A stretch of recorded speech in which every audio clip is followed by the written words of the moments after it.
Each of us has our own unique background and story of how we became a part of Chiefs Kingdom.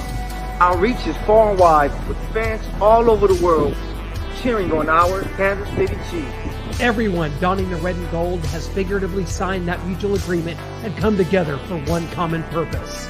For 76,000 of us at a time, to descend upon Arrowhead, man our stations, let out our loudest battle cry to the tune of 142.2 decibels, and make that stadium rock until our opponents beg for mercy. We are unrelenting in our pride for this city, these players, and this team. This is the show for the Allies, Arrowhead Allies.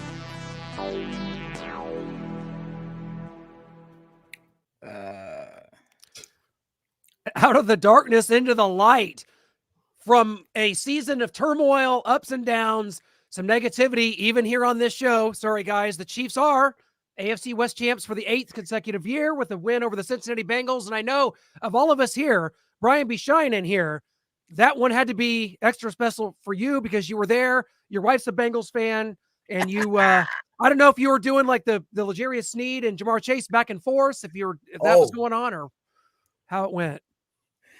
Oh no, man! Things are lovely here in the Brooks household as our Kansas City Chiefs again, 8 straight, man. That is so hard to do. 8 straight AFC West titles, and look, man, it was all good. It was all, it was silence, to be honest with you, after the game on the ride home. More so because everybody was cold and ready to go home and celebrate New Year's Eve.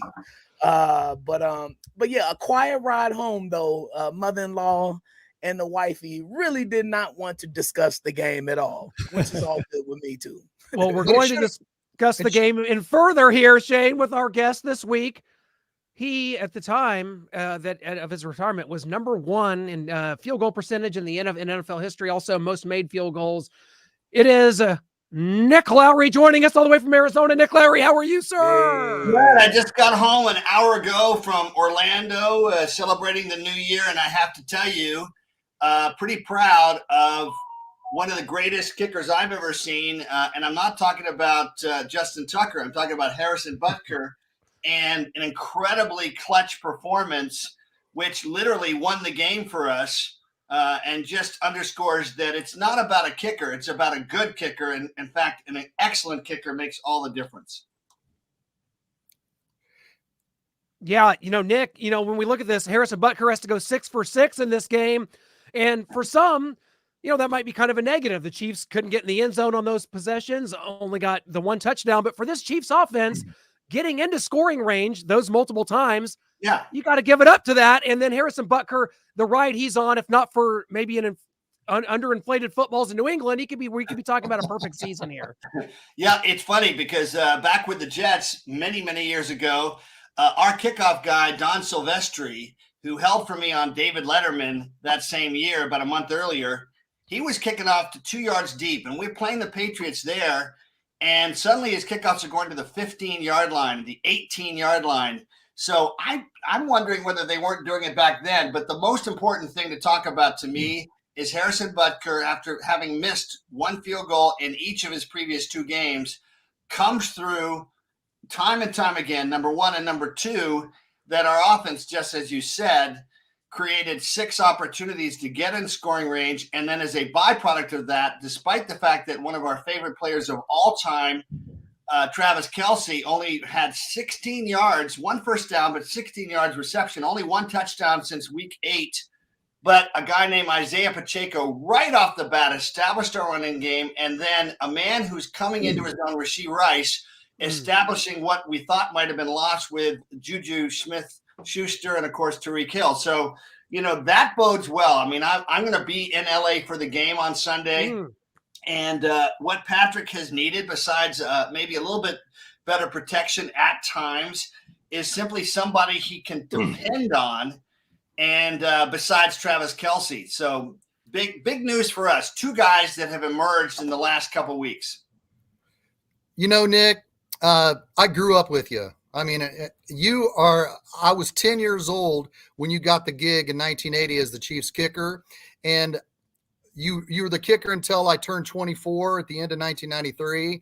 And you made it automatic. You made it easy for me to take your success for granted as a young kid through teenagers and through my early adulthood. You know, Harrison Butker said at the end of the game, he said when he was asked about, he was up at the press conferences and they asked about his preparation. He said he likes to get out there early and he brings his phone, and his phone has got an app on it, which tells him the wind gusts and what direction they're coming out of. So that is his early That is his early evaluation on what he's up against as he takes the field. Nick, take me back to 1980. You're going out onto the turf at Arrowhead Stadium. It's 4 hours before kickoff. You don't have a phone with the app on it. What are you looking for at that time? You know what? I was once asked, do you have any superstitions? And I had some fun. I said, no, except for cutting off the head of a chicken and pouring blood over my head. No. That's common. But one thing I did do, I'd come and literally establish that tactile connection with the support of the crossbars, and then I'd take a book and I'd literally in my head and then write down field goals starting from extra point, right hash 24 yards, left hash 28 yards, right hash again 33 yards, and visualize every one of those in both directions. By the way, Priest Holmes, if you watch his tape, and this is connected to preparation mentally, right? Manifesting.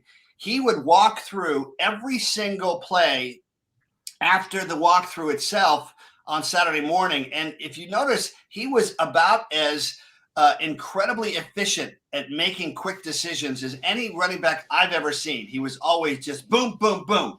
So that helped me. And, back then, we're lucky to have the turf, but, the conditions overall in the NFL are a lot better. But having said that, you just never know. And Harrison, I think, is just brilliant in how he prepares. I read that he actually prepares for deflated balls too, just so that get a different feel for it. What I find interesting, and you guys are talking about it, nobody in the NFL, Jan Stenerud, when we were sitting up in the owner's booth on Jets Chiefs alumni weekend, he's sitting next to me, goes, Nick, you need to talk to them about the fact that the balls are broken in now. This has been the case now for about 8 years. If you look at the average kickoff distance, the average field goal accuracy, the net punt, all of those jumped miraculously in 1 year, 5 yards. And that's something nobody talks about. So, yes, the kickers are absolutely better. Harrison is one great example of that, but they ain't that much better. The field conditions are better. The balls are easier to kick. So if you're a golfer, let's say, and you know that you can just easily hit a 300-yarder as opposed to having to just crunch it to get it out there, you're going to be more consistent. So those are just a couple little insights into the current game. Before we get to Brian here, we've got a fan question that I want to get to. Brad Simcox. Nick, we heard last week that the kicker, Harrison Butker, missed a field goal against the Patriots because it was not inflated correctly. How much of a difference does that really make to a kicker? First of all, I just want to say thanks for checking in. It depends how much it's deflated. One thing that's not talked about is which is what happens, if you inflate the footballs in a 74-degree equipment room, and then you take it outside where it's 20 degrees or 15 degrees or 0, the ball will naturally, anybody notice what happens with your tires? When you go from the winter and then suddenly it's the summer, the reverse happens, right? Your tire inflation goes higher. And the reverse happens when it goes to much colder. When there's a 50-degree difference, the balls will be deflated somewhat. So to some degree, and I got to give Tom Brady some credit here. If you remember in that game, the second half, they had the properly inflated footballs and he threw better in the second half. So I would say it makes a difference. And absolutely, I'll tell you about that game in 1995. I missed my first field goal from the right hash, kind of like Harrison. I think it was right hash, and missed it 39 yards. And it wasn't close. Did you notice that? I mean, his kicks are usually right down the middle. His was not even close. And then the kicker for the Patriots. But what people don't remember is Matt Barr in that same game in 1995 missed 3 field goals. I can't even make it 3 field goals inside 35 yards in the second quarter. He never missed 3 field goals in a game. Yeah. So it does make a difference, but of course, then there's the mental side. If suddenly you think, oh, it's going to make a difference, then you may compromise your discipline. You just got to kick the ball, attack the ball. And what I love about Harrison is that's exactly what he does. You will also notice something. What works for him is he stands up almost exaggeratedly straight up, right? Almost like he's bending back a little bit. He's found what works for him. When I would approach the ball, my last in 1990, led the NFL in scoring. I had 21 field goals in a row, broke Stenard's record of 16. The next year, I had 21 field goals in a row, never been done before, 2 years in a row. The next year, I was 22 for 24. I don't know if anybody's really done much better than that in 3 consecutive years. What I found was that when I'm approaching the ball, I would say left foot, reminding myself to point my left foot at the target if you're a right-footed kicker, and explode. And explode was simply permission to attack the ball, not trying to crush it. And so each kicker, just like a golfer, has to give themselves a word that allows them to not be self-conscious, not try to be too perfect, because the millions of synapses in the brain actually are much more spontaneous, and you get much more. If you're throwing the ball, you get much more speed. If you're a pitcher, I was a pitcher in college. If you're a quarterback, same thing. If you're self-conscious, the large muscle groups get in the way and you can lose your natural snap. It's like the difference between an offensive lineman that can bench press 600 pounds but can't snap a whip to make it crack, if that makes sense, and a little skinny 110-pound tennis player who can make it crack every time and hit a 140-mile-an-hour serve. So those are just little things. Self-consciousness is what you have to get out of. If you're thinking, oh, this is a big kick, that's when you get in trouble. So that left foot and explode for me helped me. And, I think the ball, the velocity of the ball, it fights the wind better, and you're just more consistent. Man, this is some great inside stuff, Nick Lowery. Thank you for joining us here on Arrowhead Allies. Yes. I wanted to ask about your perspective of the evolution of the athlete of the kicker. 60s and 70s, you had Garo U Premium, Jan Stonerud. 80s, you had kickers like yourself, Morton Anderson, Gary Anderson. 90s, you moved on to like the Grammatica brothers. I was in the 90s. I was actually Sports Illustrated second all time in the 90s, even though I only played through 96. Just want to get that in there. But yeah, I mean, they have gotten bigger. I mean, I'm 6'4". I finished at about 220. I started at about 189. And, I stopped running distance when I was 34. Thanks to Dave Renning, God rest his soul, our conditioning coach under Marty Schottenheimer.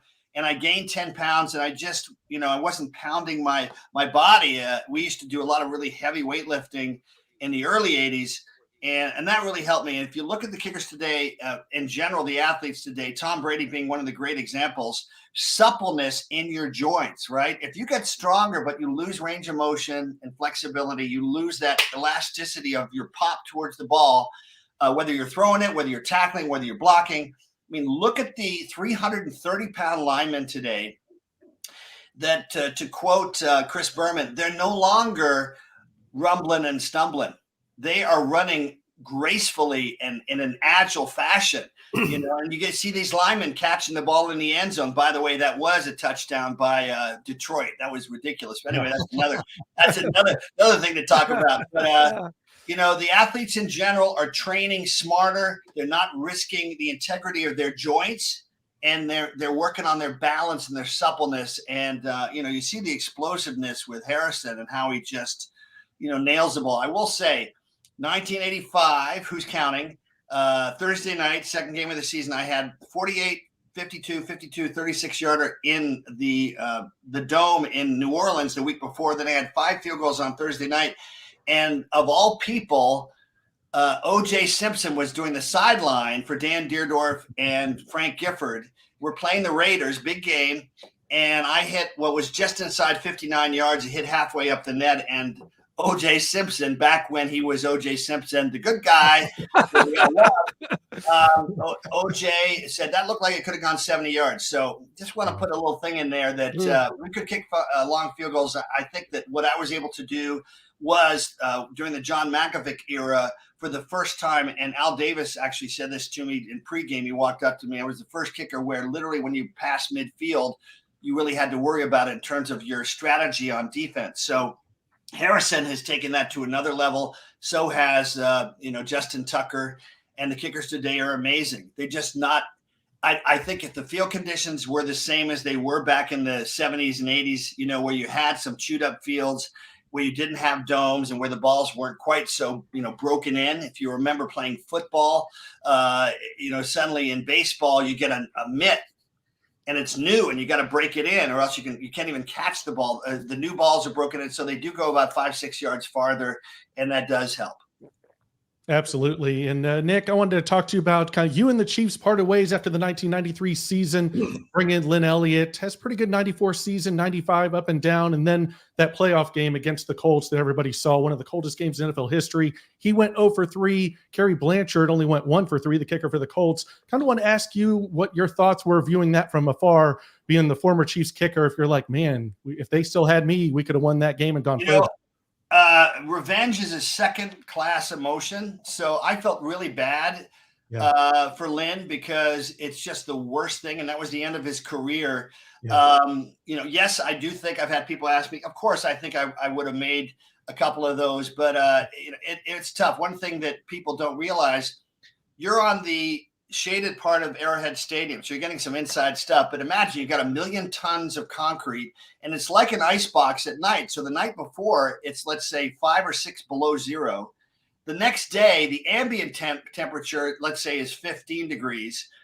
But that ice box, it's still like acting like an ice box on that side of the field. So, that makes it more difficult. I wish to God I was still there. And I've said this, and I'll say it again now. It was my ego, but it was also Marty's and Carl's that thought it's the first year of free agency and we have this thing called a salary cap, and some knucklehead, so-called expert was like, well, kickers can't be that important. Not unless they're the most accurate kicker in NFL history. They might provide an edge. And if I had to do it over again, I would have sucked it up and probably pushed Carl to say, listen, I want to stay. What people don't know, and the Kansas City Star never talked about this, which is what happens when you have a monopoly newspaper. They don't kind of show a whole lot of curiosity. But the real story is that I was making, at that point, before the offseason started, I was the number 1 paid kicker. And then that was the first year of free agency. And Stenerud I was at $825. Everybody wants to look it up. And Stoyanovich signed because he was a free agent, and the Patriots offered $1.25 million. Suddenly, a guy that was a very good kicker, but not as good as me, he was at 80%. I'm at 87% in the 90s, those first few years. They signed him for $1.25. And Carl and Marty wanted me to take a salary cut. So I walked into Carl's office. My agent wasn't having success, and I reduced my salary to like $600, and then I would have made the same amount if I'd had my usual year. But then Brian Barker, our punter, said Lynn Elliott was promised all the field goals in the preseason by Marty. And so I'm like, well, so I've been performing at the highest level any kicker's ever performed the last few years. We know that one game will be the difference between being home field advantage against Buffalo, where we always beat Buffalo at home in Arrowhead, versus what had happened in Buffalo in the AFC Championship game. I kind of think I'm worth it, but I think if I had to do it over again, I would have said, just give me something so I can come back. So those are the lessons for people listening. You got to think about your spiritual health and get over your ego. And if I had to do it over again, I would have sucked it up and said, just give me a reason to stay. And it's too bad because it hurt the team. And it was a lack of communication. When I told Carl that Marty had promised, this is something that a lot of people have never heard. When I told Carl, who called me up after it was announced, Pete Carroll had announced it with the Jets. He said, Nick, we had an agreement. I said, yeah, but I also had an agreement I was going to be the kicker and I would be able to compete for my job. He said, what happened? I said, Marty promised Lynn Elliott all the field goals in the preseason, so I can't compete for my job. So I'm going to be there at the end of training camp and they're going to cut me. And where do I go? I mean, and Carl said literally word for word, I hired Marty and I can fire Marty. Wow. So that's how upset he was. Wow. And in the end, if Carl had then, like me, gotten, there are times when we get angry and we get righteous, kind of like Dan, the head coach for Detroit after that bad call on the 2-point conversion.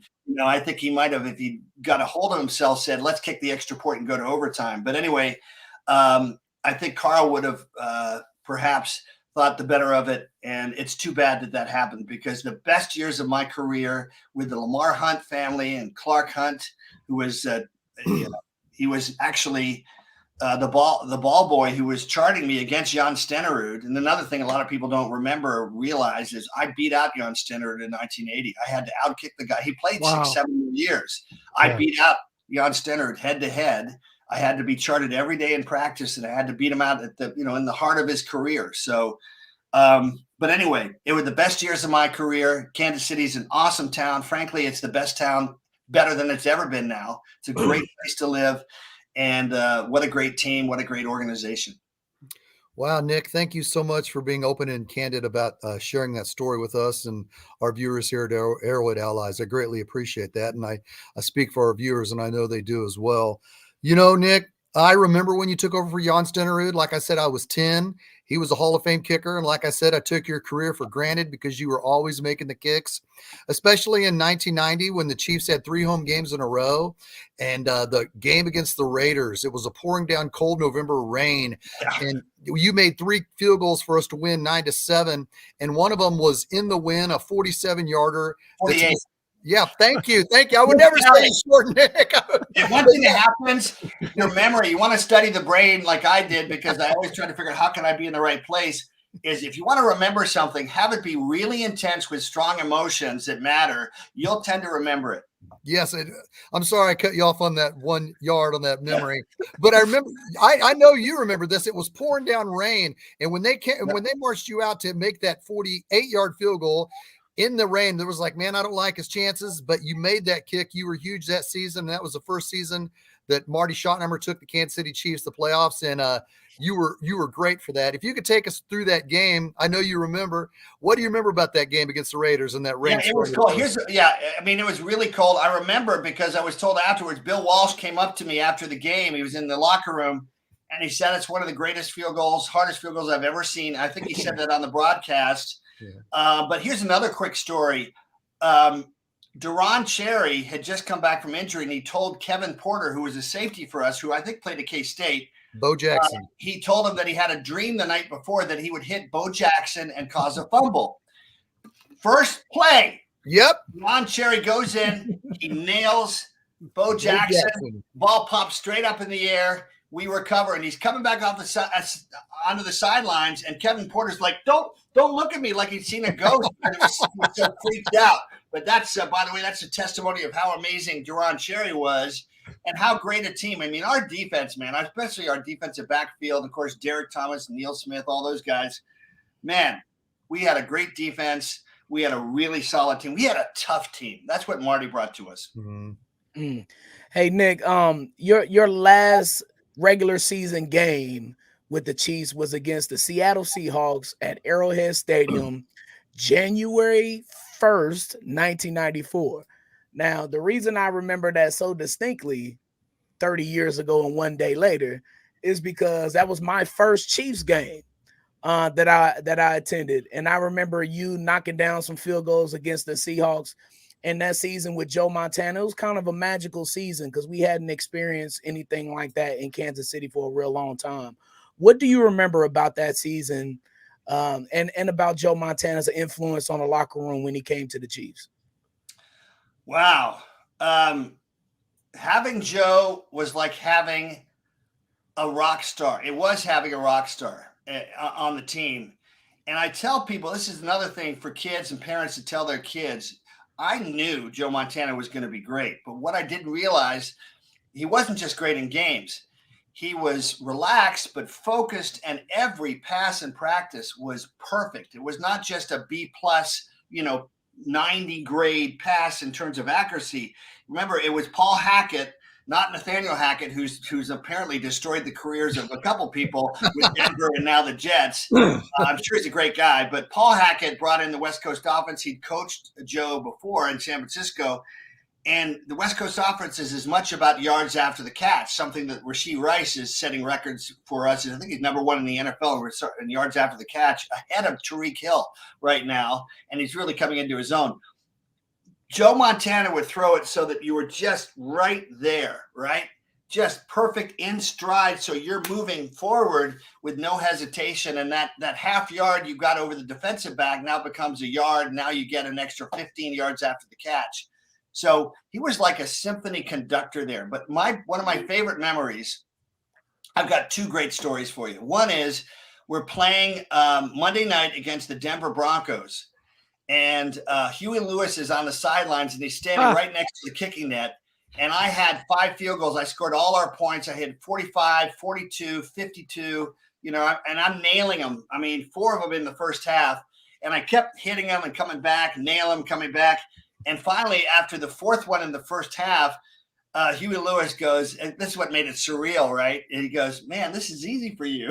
It was just so fun, just hanging out with Huey Lewis. And we were up 15-0, and I guess Denver, I wish it was 50-0. In the end, Denver scored with about 30 seconds left, but we beat them 15-7. The next day, USA Today had the headline was "Kicker Upstages Montana." So somebody gave me a copy of that as I came in the stadium, and I showed it to Joe, and he basically gave me the finger and said, "Fuck you." But anyway, excuse my language. But that's the power of love, Nick.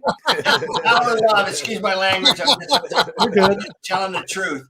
And then here's another really cool story. So in that game in the playoffs against Pittsburgh, and we're losing 24-10. And then Keith Cash, I love you, Keith Cash. Anybody that hears it, tell Keith Cash I said this. One of the great player, and he has an incredibly important block punt that leads to a touchdown, gets us back within a touchdown against Mark Royals. And if you watch the tape of that game, which you probably can find on YouTube, you'll see that Bill Cowher was not very happy with Mark Royals, but thank God we blocked that. Now we're driving, and on 4th down, just like the Dwight Clark, rest his soul, gosh, with ALS and what he went through, really great guy. By the way, he was the roommate of Steve Fuller, my first holder, who was our number 1 draft pick in 1979, Dwight Clark. Just like the Dwight Clark catch with Joe Montana running to his right and then fading back and throwing. This time he comes back to the middle, and there, I got to think of his name now. Todd McNair.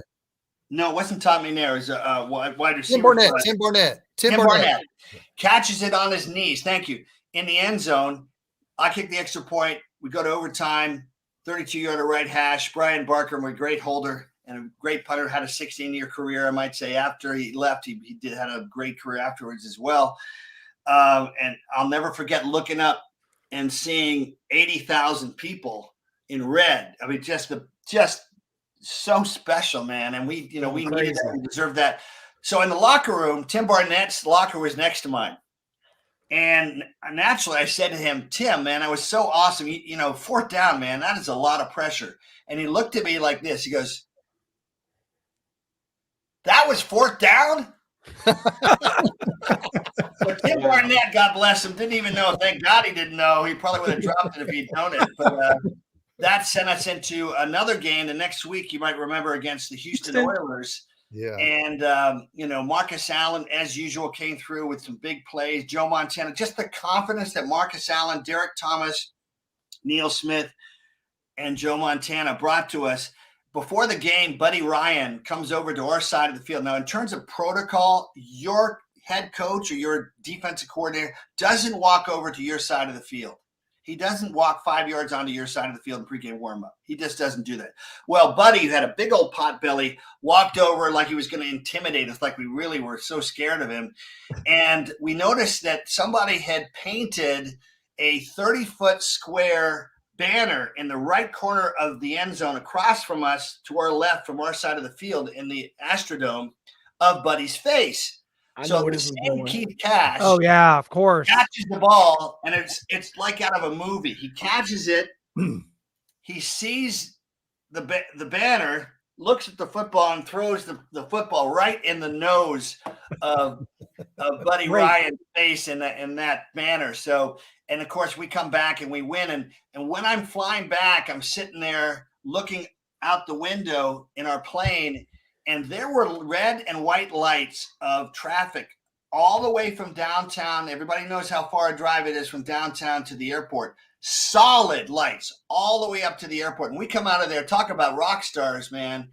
The Kansas City fans, I'll never forget that. It's one of the treasured moments of my life, as it was a week later, even though we lost, when about 20,000 fans came out, even though we lost, and they gave us roses to hand out. And, those are great moments. And, after having to deal with the ups and downs of a mostly mediocre 80s, we had some good times, but to know what it was like when Carl came in and Marty came in, and literally within weeks, we were a tougher, better team. And to know what it was like to have Arrowhead full the way it is today, the fans, ever since then, we've had Chiefs Kingdom. And, those are the things that you treasure your whole life. Nick, cannot tell you how much we've appreciated having you on and going back to these moments. We relive them a lot on this show. Yeah. And obviously, 8 straight division championships, 2 Super Bowls. We're living in a golden era here. And I hope here in Vegas, man, we'll see you at Radio Row or at least Steinberg Super Bowl party, one of the two. You better be there, my friend. I will. And since we talked about this yesterday, I'm going to say Dave Taub is one of the top 3 special teams coaches in the NFL. We've got the best pair of punter and kicker in the NFL. And we've got great overall, very good special teams. Just one thing, Dave, I don't know if it's just, insubordination on the part of the punt returners, but you got to tell them. I mean, you catch the ball in the end zone. That was my end zone too. I was so pissed when he took that out. I said, What are you doing? Well, and we remember what happened. What began and was ended, thank God, on Sunday was a streak of 5 losses in 7 games, starting in that Denver game when we're right in it down by 3. And then certain individual fumbles the ball on the 5-yard line and they take it right in. And now suddenly we're pretty much out of the game and that ends the game. So, Dave, I love him. He's a great coach, but those players are not paying attention because you cannot do that. And I just hope we don't see that again. You got to let the ball go in the end zone. If they do catch it on the 2 or 3, but you didn't fumble it, we still got the ball. That's a lot better than, the risk that's being taken. Yeah. Yeah. Nick, how many suits do you have from Peter's Clothier still with you? I've still got a few. Shout out to Spiro Alvanitakis and the Alvanitakis family. Peter's Clothiers they're out there now up in Missouri, just on the Missouri side of state line at about 135th Street. But they were great guys and it was fun. And of course, now all the money the guys are making, they're all dressing up like pimps and gangsters. Nick, man, we can't wait to see everybody that if you haven't followed Nick on Twitter, do so at Lowery Nick. He's going to be at the game, SoFi Stadium. Get prepared to pay $42 for 2 beers. That's going rate there at SoFi. Nick Lowery 88 on Instagram or Nick Lowery on Facebook. Yeah. And thank you guys. You guys are awesome. You represent the new generation of Chiefs fans, because we've got to be grateful. We are living in the best times in the history of the franchise. We even had the draft in Kansas City, which probably crushed a few more hearts in the NFL because we just won the Super Bowl too. So these are great times. You guys are awesome. I appreciate you having me on. Always Thanks an honor. so much, Nick. Thank you so much, Nick. Appreciate it. That is Nick Lowery, who's got some treat. great insight there. Definitely is. And that's what we do here on Arrowhead Allies. And coming on, just guys, got a little pep in our step here. I think all of us do. That's that division champion, 8 in a row, guys. We've said some things. We've said some negative things this year. It's not been maybe the year that a lot of us expected, but here we are. We got to look at some of these good notes here of this. I mean, the 8 straight championships is unbelievable. As you could see, when this started in 2016, the Chiefs had 8 compared to the rest of the teams that had 15. Now the Chiefs have 16. That's unbelievable. And you talk about living in the golden age of a franchise. We are. And that also goes to some of these stats as well. 9 consecutive 10-win seasons, tied for 3rd longest of all time. 9 consecutive playoff berths, 2nd longest of all time.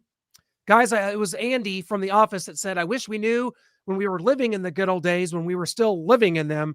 And I think we need to take a step back and realize that we are, in fact, doing that. Yes, absolutely, 100% we do. And look, man, every year isn't going to be 2022. Every year isn't going to be 2019. In this, I really don't want to call it a dynasty yet. My thing with dynasty is 3 bowls. You got to get at least 3 in a decade, and then the D word can come out. But with that being said, man, every year isn't going to be a Super Bowl title year. Every year the Chiefs aren't going to run over everybody. The Patriots didn't do it. The Niners didn't do it in their heyday in the 90s. They took some L's in the playoffs too. They took some mind-blowing L's. I believe the 86 season when they lost to the Vikings, I think it was, Bill Walsh was on the brink of getting fired a couple of times. So, man, look, during these runs of greatness that some of these dynastic teams have, every year isn't going to be the dominant year. You got other competitors. This is when I feel like Chiefs fans don't respect our opponents as a whole. Not saying everybody, but as a whole, during this run, I don't think we give our opponents their just due. The Bengals, Bills, and Ravens, and everybody else in the AFC. People are tired of our shit. People are sick. Like, seriously, as crazy as it sounds, I'm tired of it this season. as crazy as it sounds, as being a kid, a baby of the 80s and a kid of the 90s watching this team grow up, an adult in the 2000s. Like, I would never thought that the Chiefs would be the new Patriots or the new Cowboys or whatever. But fellas, that's what we are. Coaches are tired of us.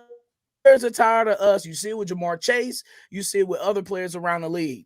And so with that being said, people want to stop the Chiefs. So you got 31 other teams trying their damnedest to stop Patrick Mahomes and Andy Reid in this super force of an offense. And it's just simple as that. The defenses have caught up with the offenses, not only with the Chiefs in the NFL, but with the entire league. Okay, we'll see when the playoffs start with those guys. Yeah. But with that being said, man, yes, appreciate the great times. These are great times. I would have given not my right arm. I would have given my left arm. I got to write with my right arm. I would have given my left arm for just one of these seasons in the 90s or 2000s. Yeah. So y'all look, just bask in it, enjoy the ride while we have it. And hopefully MVS won't be achieved past 2024. Speaking of that, we've got some film to watch on MVS, dropping this crosser. And if you look at kind of Kelsey there on the 20-yard line on the opposite side. This pissed me off so much, fellas. I'm sorry to interrupt, Noah, but I covered it in the blitz. MVS, you have the gall to look back at Patrick and say, are you serious? I got to go on a tangent, man. I'm sorry. 40 drop passes is absurd. In a career, that's almost absurd. This guy's done this season. Not just MVS. This is the entire group, but oh, I'm sorry, my bad. Yes, okay, so that's like really. Yeah, that's not just MVS. He was just the easy photo to find. Okay, my bad, MVS. But still, it's, you know what? And with MVS, it's not even the amount of, it's when the drop passes are happening this year with him. If they're happening in critical moments, third downs, third and longs, critical times of the game when we desperately need a score. We saw it against the Packers. You saw it last week twice against these Bengals. Like, what is this? People are blaming that on Patrick. That is in the breadbasket right there as an NFL receiver. That's a tough catch to make. I can't think of anyone that the Chiefs could have gotten that could have made a catch like that. Oh wait, what's this? Is that George Pickens? What's he going to do here? Oh God! Oh, we could have had that. Yeah. And what that's the NFL wide receiver for you. The NFL wide receivers catch radius expands far beyond their body because of the length of their arms, their legs, and where the ball is thrown, that type of stuff. When you go out and reach out with full momentum and with full physical capable ability, when you stretch your arms out, you can go get those 50-50 balls. MVS he doesn't come up with those, man, enough for his contract to be where it is. Yeah. Well, I want to say this about the MVS and the Chiefs winning their 8th straight AFC West title. First, I embrace the Chiefs winning. I love it. I just turned 54 in November. I've waited my entire life to be living this, and I thank God every day that my team drafted Patrick Mahomes. And Andy Reid and Patrick Mahomes are the greatest tandem, not only in franchise history, you could argue in NFL history. Now, the criticism I will have for Andy Reid is because about MVS. Andy Reid, and I sent Clint a private message today about this. MVS wouldn't be exposed this much in all his drops if he wasn't consistently put out there weekly to go and drop more passes. I know we've talked to other people like Harvey Williams and Solomon Wilcots, and we asked them about certain scenarios, but Marty Schottenheimer wouldn't put up with it. Gunther Cunningham wouldn't put up with it. Dick Vermeil, Herm Edwards, Todd Haley, Romeo Cornell. I can't think of any other head coach maybe Romeo that would put up with this many drops. Guys, like I said, I've been watching the Chiefs since 1977.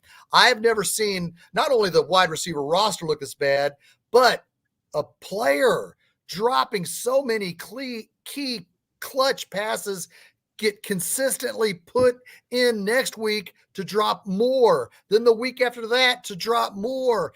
Sometimes you got to stop the bleeding, not only because you want to hold the guy accountable, but just to say, hey, let's just make him inactive. Let's sit him down. Let's get his head right, because he's dropping way too many passes. He's getting exposed all over social media. But just as your team, Andy Reid, he's got these guys. He's the leader. He's the greatest head coach in franchise history. He needs to say, Matt, we got to sit MVS down. And I know it's kind of bad now because we're not going to play anybody in starters this week coming up, and we'll get to that. But Andy Reid seriously needs to sit MVS down and just make him inactive, just so we can get his own head on straight.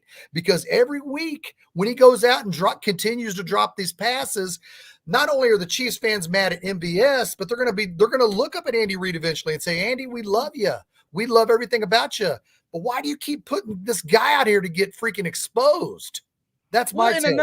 Another thing, Shane, is that zero accountability. These are the things that we was talking about with Eric Bieniemy as him not being on that coaching staff. You have the unmitigated gall to blame Patrick for that crossing route. You do this in terms of, it was behind me.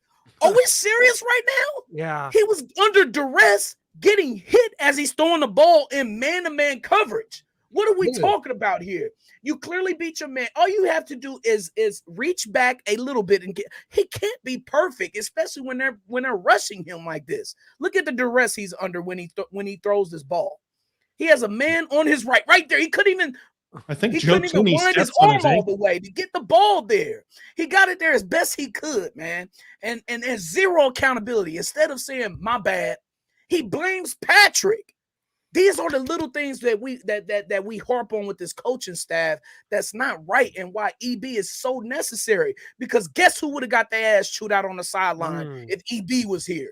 MVS definitely would have got the business on the sideline. And then a local reporter here in KC, I can't remember my man's name. I think his name is PJ Green for Fox 4. Yeah. He's at his locker room asking him about accountability and the drop passes, and he's acting stupid, trying to be disingenuous, saying, I don't know what you're talking about. I don't know what you're referring to. I thought that was did he do that again? I thought that was from the last time he did this. He's talking about the last time he did it. Yeah. Yeah, you are talking about it's sickening, bro. It's sickening, the lack of accountability. It is. But, to Shane's point, you want to sit him down. Okay. Well, we've already sat down. We've already demoted or fired Sky Moore. You've already demoted or fired Kadarius Toney. He's hurt. He's on the shelf. We only have so many we only have so many bodies that we're going to be able to got plenty of receivers. How many did we have in training camp? Hardman, Justin Watson and Rashee Rice and Justin Ross. Where's Ramigo at? Right. But, the players that were supposed to come in here and fill these voids, fill these roles, you guys, are gone. Their asses are on the bench. They're gone. They're out of here. So how many more are going to be fired out of here? Cornell Powell off the practice squad. Somebody. Yeah. As much as we hate this offense and have been talking about it and down on it so much, I was just thinking about how we could be in play for the 1 seed right now. We could be 13-3, as horrible as this thing is, if Kadarius Toney just makes one little catch against the Lions, if MVS makes a catch against the Eagles, if Kadarius Toney is on side against the Bills. I mean, that's 3 easy wins right in your hands, right in the breadbasket for you, and you blow all 3 of them. And they let them all slip through their fingers, and we're 10-6. You didn't even mention the Eagles game. He did. Yeah. Yeah. Oh, you did? Yeah. I mean, but still, that that is the microcosm of this season, man. It is. Like it's ridiculous that you would think these small details would have such a big impact on the season, and they do. That's why every single little detail matters. That's why you knowing where you're supposed to be, what you're supposed to be doing on every single play, it matters. It might be annoying in football because there's so many different little rules, and I wasn't even aware of, how many rules we keep track of with staying on sides, not jumping the snap count, not doing this, not doing that. Like in basketball and baseball, they have their little rules too, but in football, it seems like there's more little rules to the big rules, but you have to pay attention to each and every little thing, or else you could be stuck like this, because the margin of error in the NFL is razor thin this year. And now, kind of looking ahead to the playoffs and who the Chiefs might play, it's time for everyone's heads to explode as we try to get through this. I get it. I'm a beautiful mind. Oh, okay. Clint gets it. That's one of us. That makes one of the four.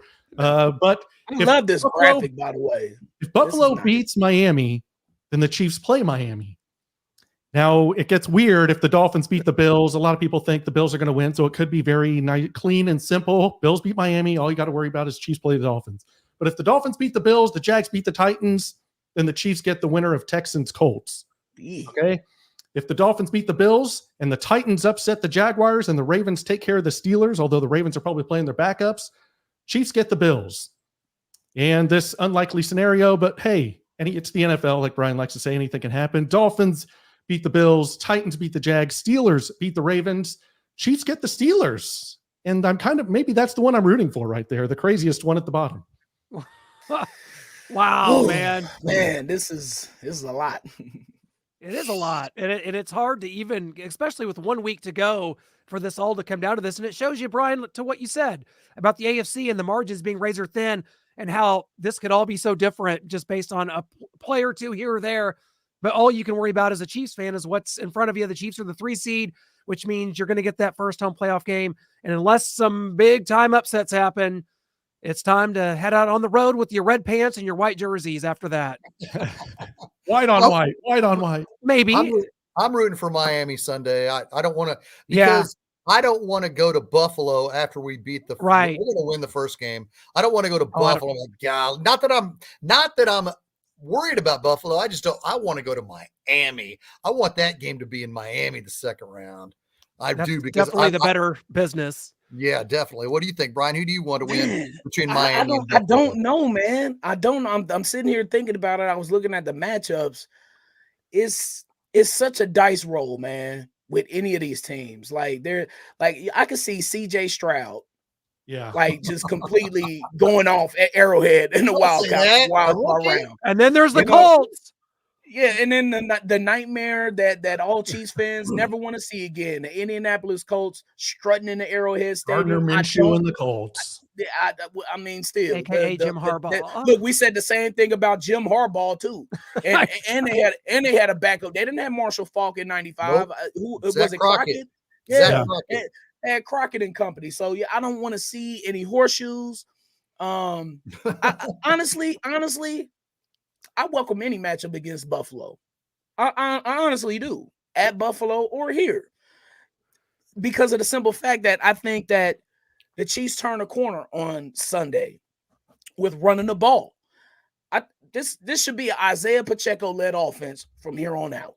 In this season, not next season, but this season, right. It should be Marty Ball 100% of the time, because that's all the defenses are going to do. They're going to play coverage.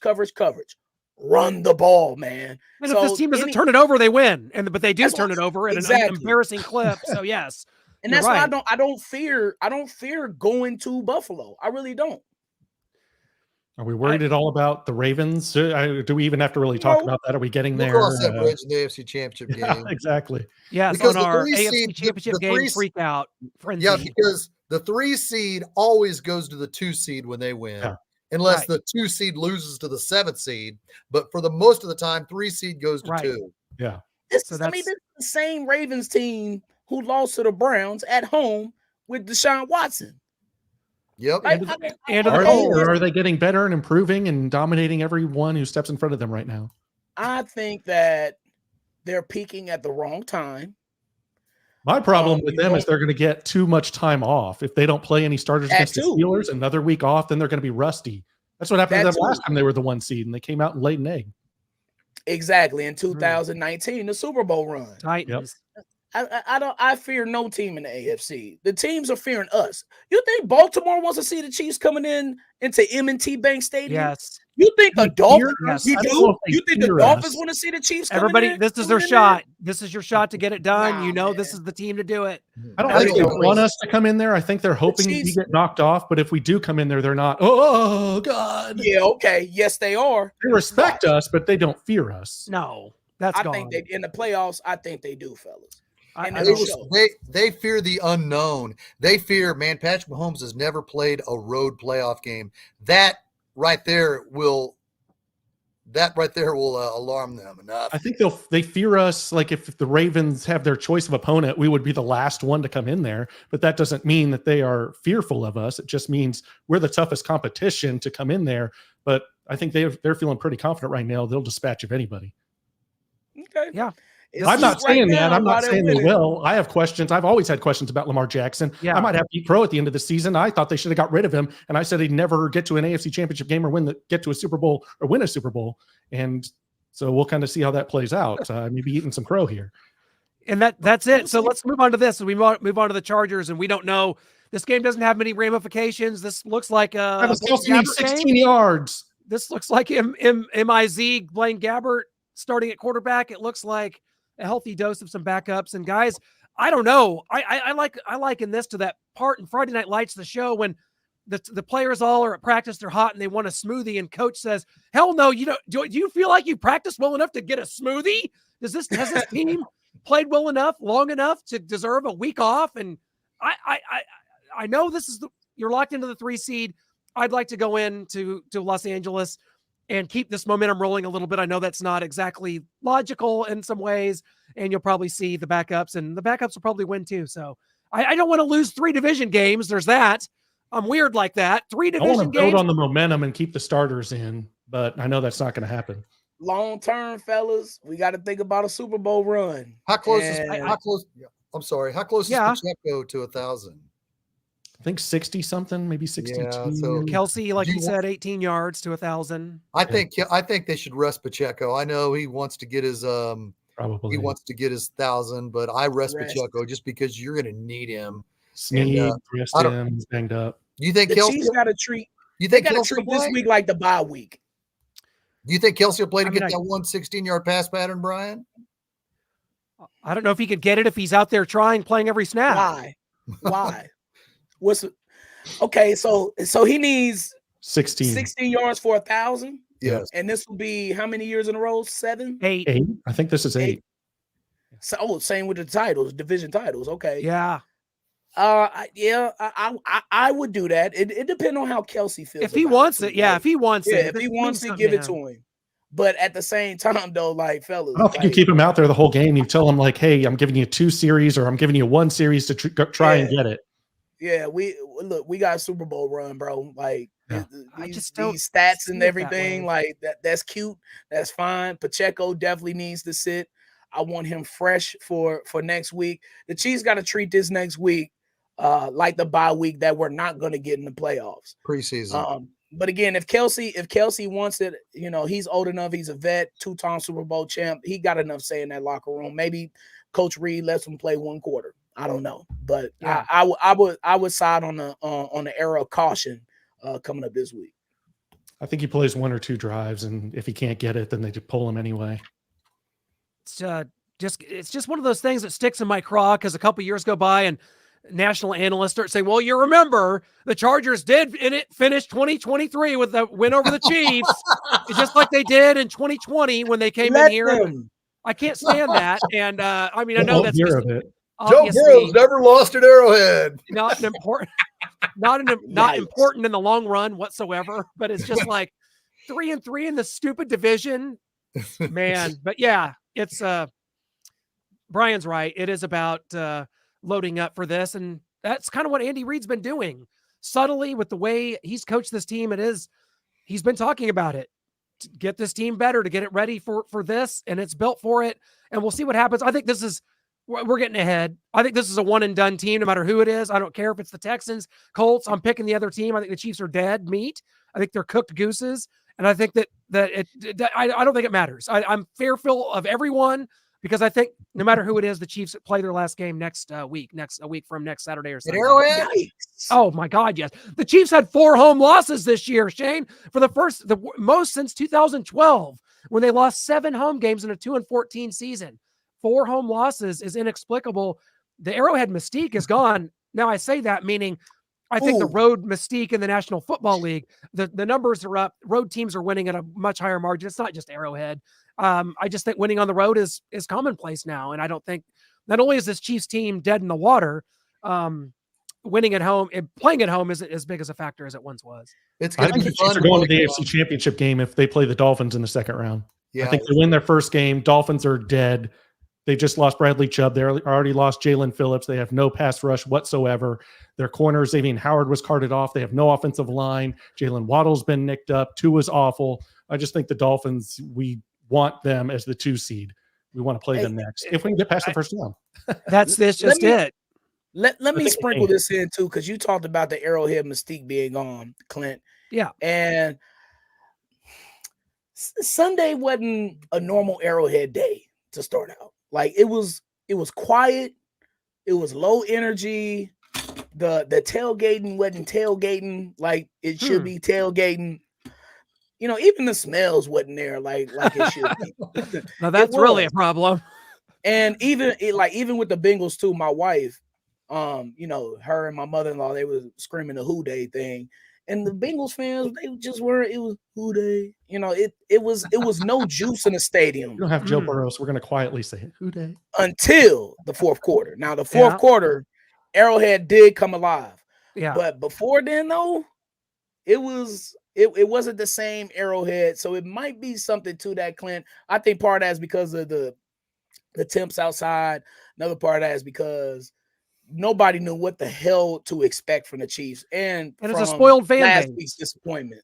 That too, yeah. When you become a spoiled fan base that's used to winning, and you're just kind of experiencing some dips in that this season, and it doesn't mean it won't be there. Playoff game, you get a hotly contested game. It's the Bills in here. It'll be there.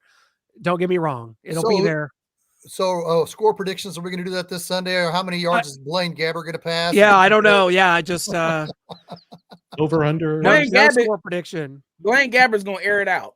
I'm up for it. Let's see it. We had a question about Frank Clark up here from Kenneth Cadwell. Longtime viewer. He's in here all the time. Should we bring him back? I say yes. Keep FAU. Just let him learn from Frank and all the other guys, Karlaftis, Mike Dana. FAU out of the rotation. Frank Clark in the rotation here and there, spot duty, big time. Somebody, Omenahu needs to come off, or Dana, or something happens to him. They get nicked up and are out for the rest of the game. Then you got Frank Clark there. He's great in the playoffs. I say do it. I know they won't, but I say do it. I think Frank Clark or Justin Houston's going to go to Miami to fill in for Chubb. I don't know how they don't make that move. If you're Miami, how do you not make that move? You lost Phillips, you lost Chubb. How do you at least not get Justin Houston or Frank Clark? That's just my 2 cents. Yeah. I think Houston's the more effective player at this point, so I think it would be him. But. Well, guys, that kind of wraps it up for us here on Arrowhead Allies this week. Big show next week. It's Chargers. Strange kind of a situation going into this. I think a lot of us predicted that this week the Chiefs would be resting starters and that this Chargers game wouldn't mean anything. We didn't really not quite the way we had it planned. No, but those predictions came true. So we'll catch you guys next week here. Thanks to our guest this week, which was Nick Lowery, aka Nick the Kick, as I grew up knowing him as, and got some insight for you there on the special team side of things and just where things stand. So thank you guys so much. And Noah and I are off to Orlando. Noah, get on. We'll see you at the airport. I got to start packing. Orlando. Let's go. Go Chiefs. Chiefs. We're back to play.